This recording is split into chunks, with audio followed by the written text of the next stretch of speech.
La Suède, l'un des pays les plus étendus d'Europe, est d'une grande diversité par sa nature et son climat.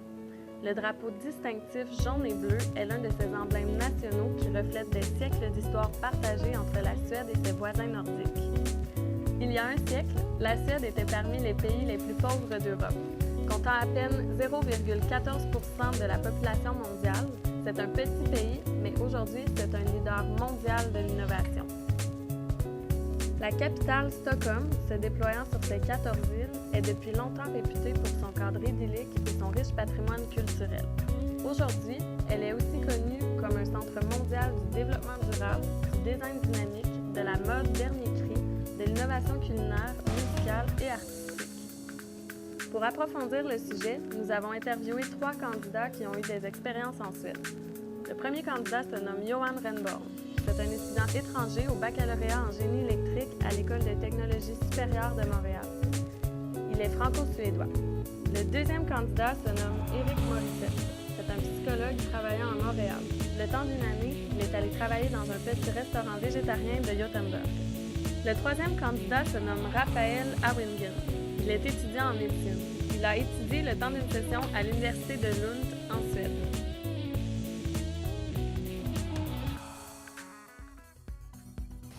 Ce qui m'a le plus impressionné à mon arrivée en Suède, c'était vraiment la propreté dans les villes.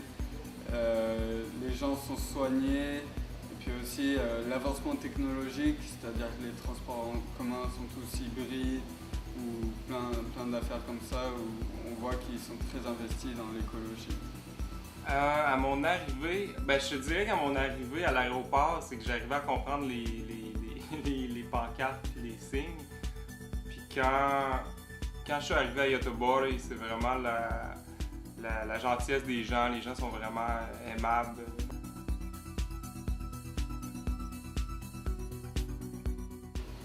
Donc ce qui m'a agréablement surpris en Suède, c'est vraiment ce sentiment de sécurité lorsqu'on se balade en ville, que ce soit dans les grandes villes comme Stockholm, Göteborg ou dans des petites villes dans le nord de la Suède où j'ai pu être. Et à part ça, il y a aussi la qualité de vie qui est très haute.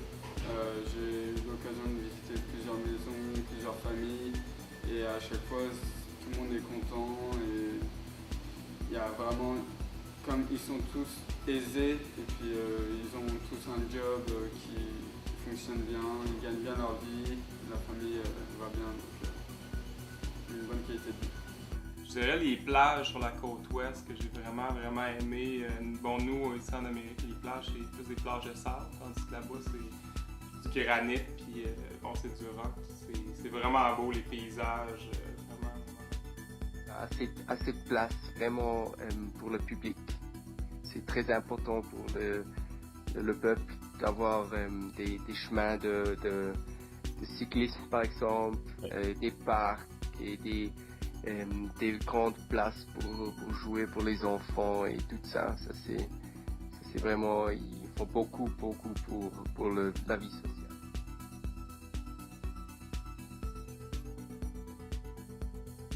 Donc ce qui m'a le plus déplu, une fois j'ai essayé de me faire soigner parce que je m'étais coupé et c'était assez...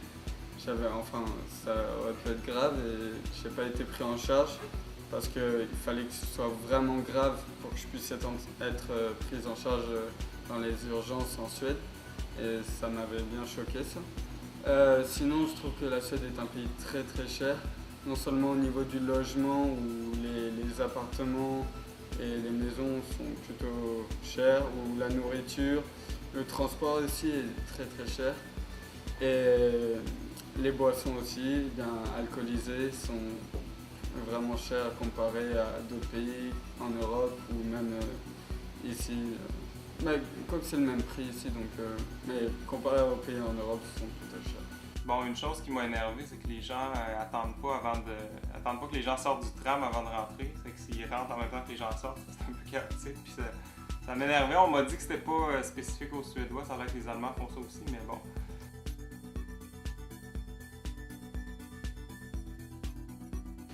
Les plus grandes différences entre la Suède et le Québec, pour commencer, je parlerai des liens hiérarchiques, que ce soit dans les entreprises ou dans le gouvernement.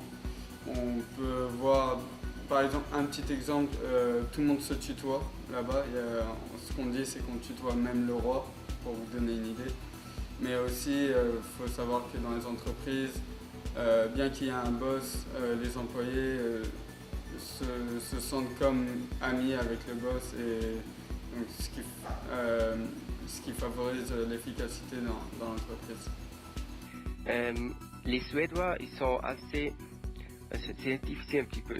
Mais comme le pays soi-même, les deux pays sont assez similaires. Comme les deux sont au nord et vous avez l'hiver dur. Les deux, le monde, on a comme les centres-villes où le monde est plus libéral, et à la campagne, le monde est plus fermé, je peux dire. À part de ça, je pense que les Québécois sont plus ouverts envers le monde. Donc vous êtes moins, comme vraiment, je pense moins, vous avez moins de préjugés envers des choses que vous connaissiez pas. Ok. Quoi d'autre? Je pense que vous deux, vous êtes très innovatifs aussi, les Suédois et les Canadiens aussi, mais d'un autre sens, probablement. Ouais. Le Suédois, c'est plus pensée européenne, et vous êtes plus un peu envers américain. Au niveau de la culture, je trouve que ça se ressemble quand même beaucoup, sauf que de partir aussi longtemps chez soi, c'est bien parce que ça nous permet d'avoir un recul sur notre propre culture. Puis j'ai trouvé qu'au Québec, on n'était peut-être pas aussi égalitaire et avancé qu'on pensait. Là, tout ce qui est au niveau des programmes sociaux, au niveau l'égalité entre les sexes aussi, où la Suède vraiment sont en train de développer, sont en train d'adopter une troisième personne du singulier qui est neutre. C'est comme il, elle, puis un autre qui est neutre. Là, donc, c'est drôle parce que c'est pas des trucs auxquels je pensais, puis je me suis rendu compte que la langue française est très, très phallocentrique. Puis c'est des choses qu'on apprend à l'école, de dire justement, le masculin l'emporte toujours sur le féminin, ça a l'air fou, là, c'est une règle de grammaire, mais ça rentre dans la tête des enfants, qu'est-ce que ça envoie comme message. Donc, mais eux, c'est intéressant parce que la population décide que la langue n'est pas assez neutre, puis ils décident de la changer. Je pense qu'avec le français, ça poserait un petit peu plus de problèmes.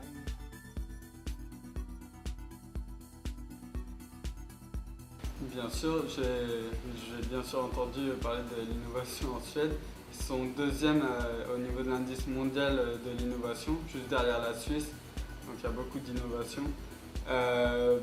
Par exemple, on va commencer à la base de la base, c'est-à-dire que la clé à molette, ça a été inventé par un Suédois qui s'appelle Johan Johansson. Ouais. Et sinon, il y a Nobel qui a inventé la nitroglycérine et la dynamite. Nobel qui est bien connu car il a inventé le prix Nobel, qui est un prix prestigieux dans le monde. Il y a eu des innovations comme Skype qui a modifié la façon de communiquer dans le monde. Grandes innovations, j'ai remarqué que au niveau architectural, tous les appartements étaient faits un peu pareil. Puis c'est vraiment, je pense que c'est pas pour rien qu'IKEA ça vient de la Suède parce qu'ils savent vraiment maximiser l'espace puis rendre ça pratique.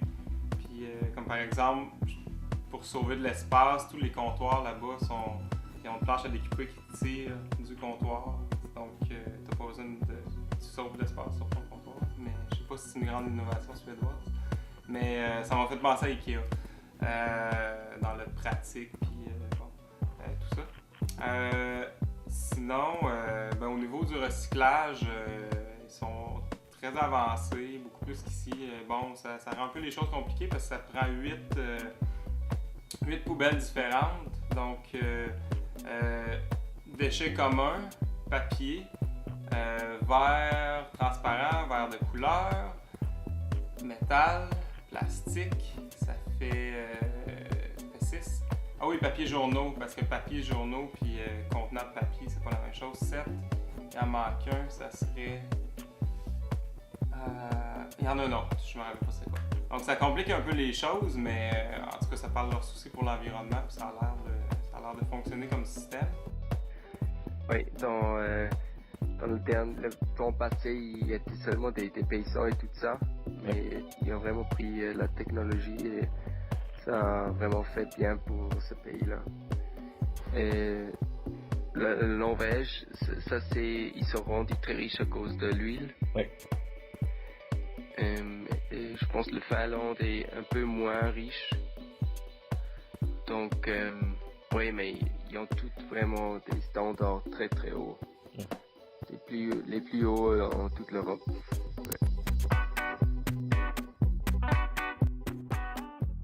Soucieux d'équité et d'égalité, nous avons pu découvrir que la Suède est un pays très inspirant autant sur le plan technologique que social. Il serait peut-être judicieux que d'autres pays s'inspirent du fameux modèle suédois.